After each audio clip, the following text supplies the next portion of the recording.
Hello friends, and welcome to Figure Study, where we appreciate the form in Transformers. Today we're taking a look at Toyworld Swamper, which is one of Toyworld's earlier toys, as I understand it. One of their takes on Headmasters, back before Hasbro and Takara actually started putting out Headmasters again.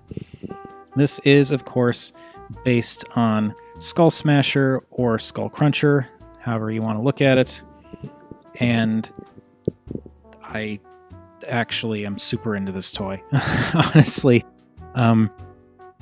First thing to note, I unfortunately will not be able to do a comparison to Titan's Return Skull Smasher because I no longer have that figure, but that's okay. I've got Wolf Wire, so I can at least do a semi-approximation. Anyway, Swamper is supposed to be an alligator or crocodile or whatever, and right off the bat, it's wrong. It's so wrong. That face is just super duper wrong for an alligator. That nose is way too just short. It just, yeah, it does not look right. That said, I'm actually super into the look of this beast mode. I do think it'd be nicer if the nose were longer to make it look like more of a real alligator, but in terms of just, pretending it's not supposed to be an alligator and instead is just some sort of giant carnivorous lizard, this actually works really well. It's just lots of really neat sort of robot touches here, just like lots of little angles, very few actual curves. Most of the curves are actually like, either very slight or are just angles upon angles. The plates going along the back look really nice and are also segmented in ways that kind of bring that like technological look into it as well. And there's some nice details on the legs as well. Just very, very mechanical looking. And I don't know what it is about these little like divots that go out at like 45-degree angles from or maybe not 45-degree, but like these little divots that go out diagonally from whatever a central point is that just reads as like robotic.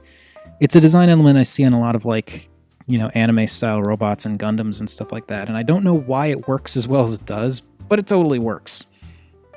And the face, which again, too stumpy, but I do like these painted lines in there. This translucent cover that I think might move, but I haven't been able to get it to. And I don't want to... Oh, there we go. Hey! So, that pulls up. And you get a little bit clearer of a look in there. The eyes... I kind of wish the eyes were a different color, because the black just kind of looks dead. And also the teeth. I mean, I'm of two minds when it comes to the teeth. I think the black on green for the teeth is menacing looking, but it's kind of difficult to actually make the teeth out.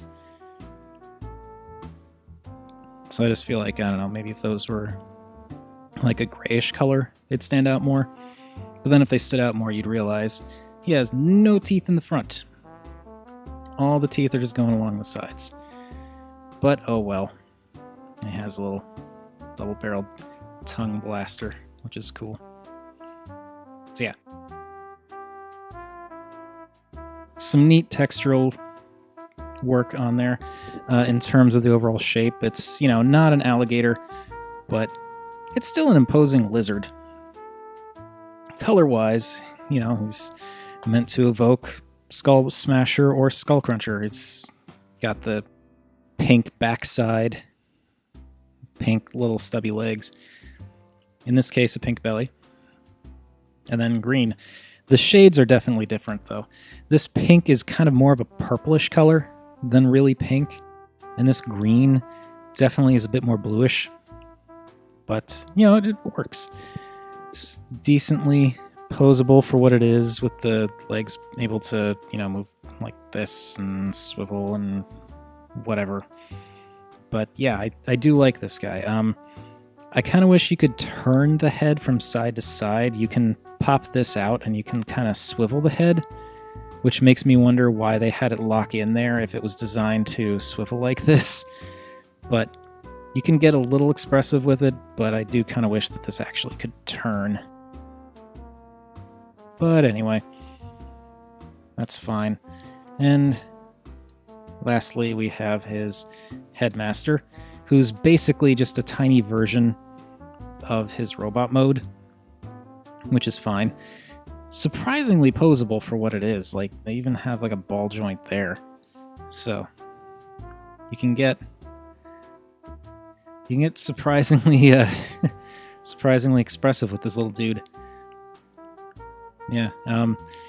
The helmet here could have been black to further kind of give it the impression of being the tiny head version of the robot, but it looks good though. Some nice molding, nice little details there, and of course the face. So get him transformed into his head while we're here. Oh, actually, before we get him transformed into his head, silly me,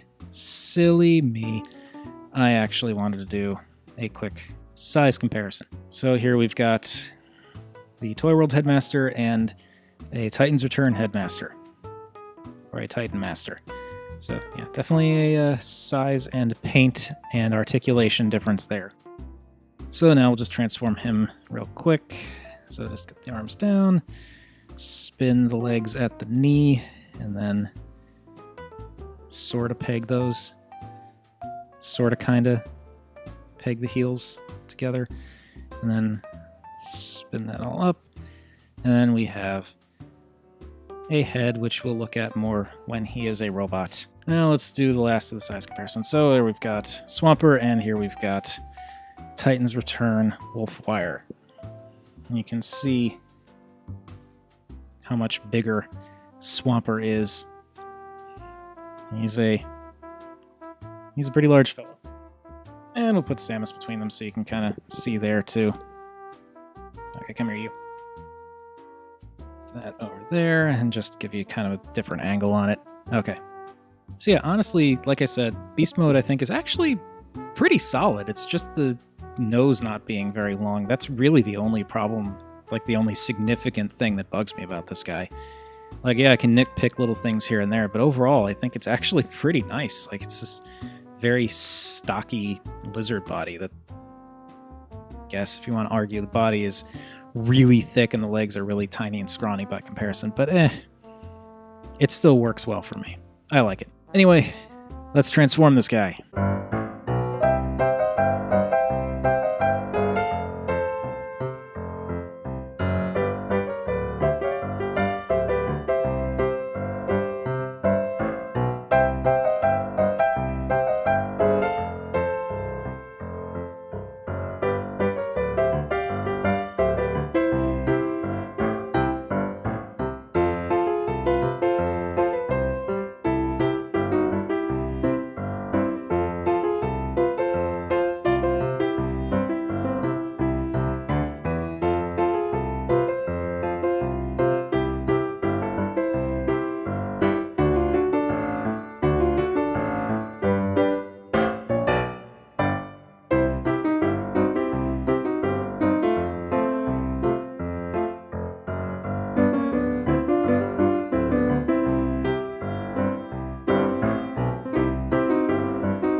And there we have Toyworld Swamper in his, I guess,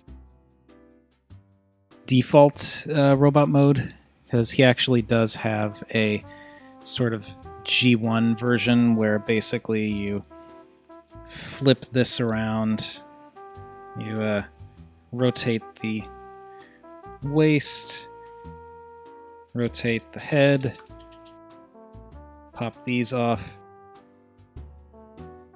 and these can actually peg back here, and then kind of, I guess you could either go this way or this way. But regardless, you just swap the fists and so on, and then you have the more kind of G1 looking style. But honestly, I prefer the default, because, you know, it's a third-party figure. It's kind of doing its own thing, and I think it should be allowed to do that. Get him resituated now that I've ruined everything.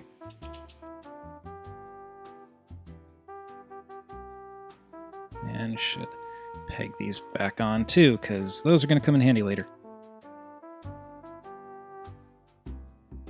Okay.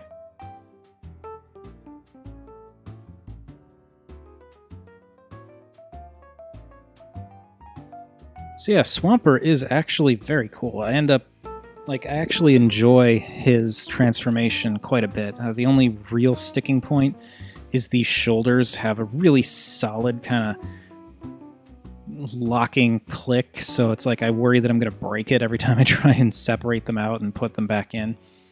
Seems to hold up just fine, but it's a little bit scary. I really like how this all came together. Like, I like the head kind of becoming the chest, and that's obviously why they couldn't have made it longer. I still think maybe they could have found a way to like make the snout extend for beast mode, but you know, it is what it is. And I honestly do think it looks really cool as a chest. Like, realistically speaking, there's not a whole lot of kibble on him. You got like a little bit of the tail there and these extra vestigial arms on the back, which actually look pretty cool, and we'll get into the purpose that those serve in a little bit. But yeah, he looks very neat.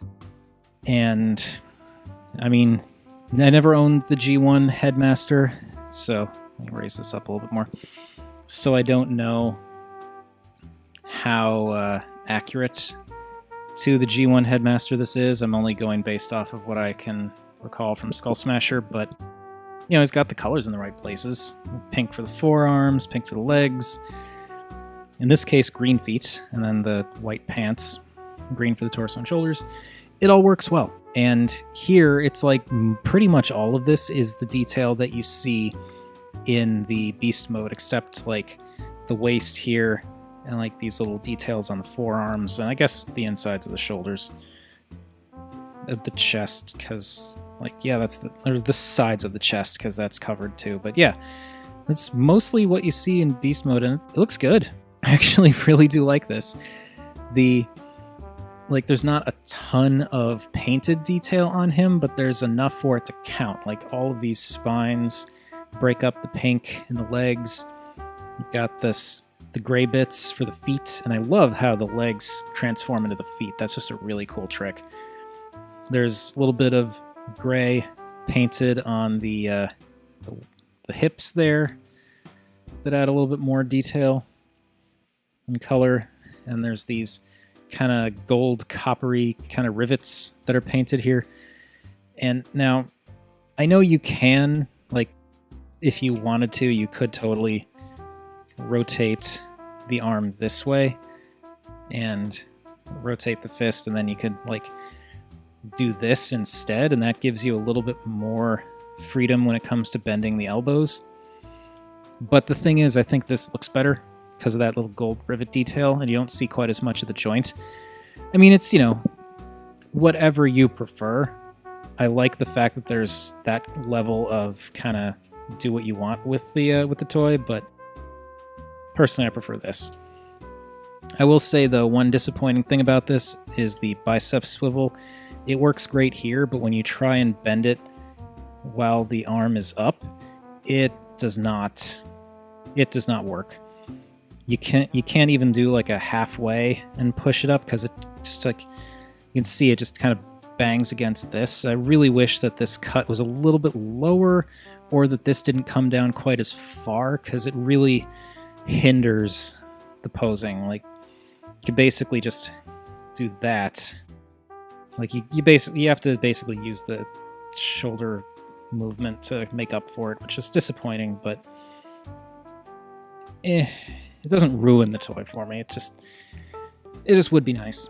Now, in terms of his overall silhouette, I think it looks really good. It's chunky, but it's chunky in the right places. Like, I like the chunky shoulders, chunky forearms, chunky legs, and chunky chest. Like, everything that's smaller and narrower is something that's going to be bending. So I think that works really well. And the color breakup wise, I mean, Skull Smasher, Skull Cruncher works well. The thing that I like most about this, in a general sense, is the idea that this is a more modern-ish, I mean, yeah, it came out a few years ago, but this is a more modern-ish third-party toy. But it's still evocative of like a classic 80s toy in terms of chunkiness, thick ratchets, some slight awkwardness to the posability, but like it's better detailed, better engineered, better posability, but it still feels like a classic toy. And I really like that aspect about this. It's like this really nice hybrid of new and old. I'll just look at the face now that we're at that point. And I thought I wouldn't like the head as much because I'm not a big fan of the, let's just pop it off and look at it this way. I'm not a big fan of the smirk. And while the visor is like a translucent black plastic, it just doesn't stand out from the helmet that much. So it just looks like a big block of black on his head with like a little gold visor, like gold face bit there, and then some little gold details up here. But honestly, in hand, it actually works because of this visor being somewhat reflective, it catches the light a little bit better and helps to kind of differentiate that as a visor and doesn't. It wasn't as bad as I thought it would be. So, this guy has some extra tricks up his sleeve. First and foremost, just going to mention, he did come with guns, which I did not have in animal mode or beast mode because, you know, frivolous accessories generally don't get talked about in a figure study, but just want to point them out. I do think they look nice. And there's some nice color variation on them with like the white, gray, and a little bit gold. The reason I'm just pointing out that these exist is because this guy is designed with all of his accessories in mind. He is very cool in terms of his accessories. So, we'll do this, pop off the tail bits. Come on. Oh, that one's stiff. Come on. There we go. Okay. And when you pop off the tail bits, it does kind of de-chunk his legs a little bit. Still some nice detail, though. Nice little gold bits there, too. All right.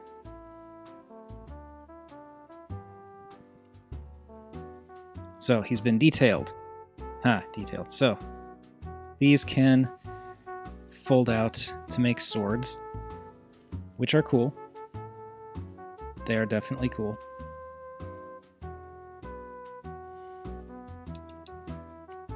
There we go. So there's that. That's neat. But the thing that really sold me on this guy, honestly, it's all thanks to TJ Omega. This is his fault. I was watching his video on this guy, and he went into the whole purpose of the vestigial arms and was just like, okay, I have to get this thing now because this looks neat. I like the aesthetic of it. I like transformation, like I said. But then when you bring these into it, like, find a good way to fold this around. Bring this up like this. And raise the camera so that you can actually see what it is I'm doing. So, that,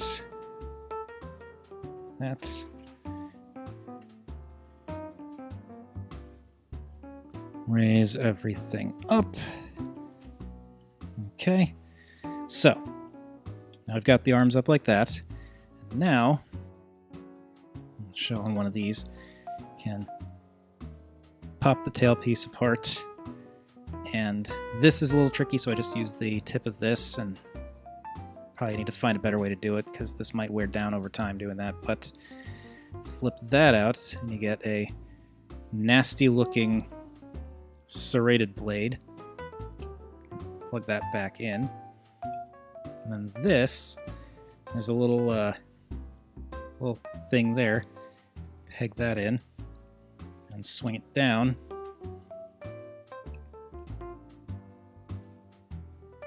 And that gives you like a four-armed sword flurry of death mode, which is just so freaking cool. This out real quick and put that back in. And come on. There we go. And I mean, you can do like different things with it too, like in terms of how you line everything up, how you position things, that sort of thing. But just, I mean, come on. That looks really cool. Turn him a little bit so you can kind of see a little bit better. That's just such a neat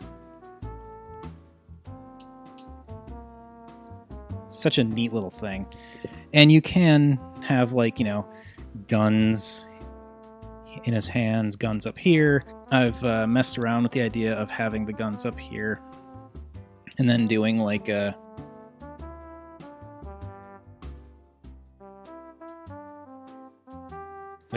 two-handed, like a double-bladed thing in both hands. Yeah, just for the heck of it. Bring in the blaster there. You can kind of angle it that way. So yeah, you've got options with this guy, and I just am super into the four-armed thing. This is, like I said, this is entirely TJ Omega's fault, because when I was watching his video on this and he pulled out the whole four-arm mode, I was just like, well, now I have to buy this. And so I did. I actually managed to get a pretty awesome deal on this. Got him off of eBay.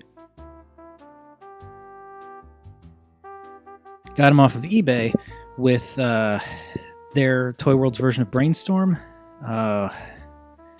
Brainwave, I think they're calling him. Not much of a fan of Brainwave, to be honest, but Swamper is just fantastic. Anyway, do a size comparison before I get too off the mark and completely lose it. So there's Wolfwire, and there's Samus. So you can see Swamper is actually quite big. He's, I guess, bigger than Voyager size, but smaller than Leader size, if we're going by size classifications. I should say by Hasbro and Takara classifications, but he's so cool. Oh, I love this forearm mode. Come here, you, and you.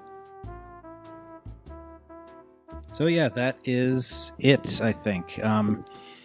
Swamper is, like I said, not super articulated, but pretty well articulated for what he is. He's got lots of nice little details. The coloration's nice. I love the chunkiness, and I love the fact that, like I said, he's like this fantastic hybrid of a classic toy feel and a more modern toy feel. He sits like right in this sweet spot. That's just really, really cool, and especially because of just this four-arm variability and like the fact that the tail swords can split into smaller swords and separate swords. Like, there's a lot of playability and display options with this guy that is unfortunately lacking in Brainwave, which I guess might be one of the reasons why I'm kind of not, you know, super jazzed about it. But honestly, when I got the two of them, I got it for Swamper anyway. But I'm losing track of what I'm trying to say here. Anyway, Swamper is awesome. If you can find him, definitely get him, especially if you can find him for a good price. He is super, super cool. Anyway, that has been my look at Toyworld's Swamper. Thank you, everybody, for watching. As per usual, feel free to like, comment, subscribe. Any combination of those three would make me a happy Rob. And remember, art is more than meets the eye.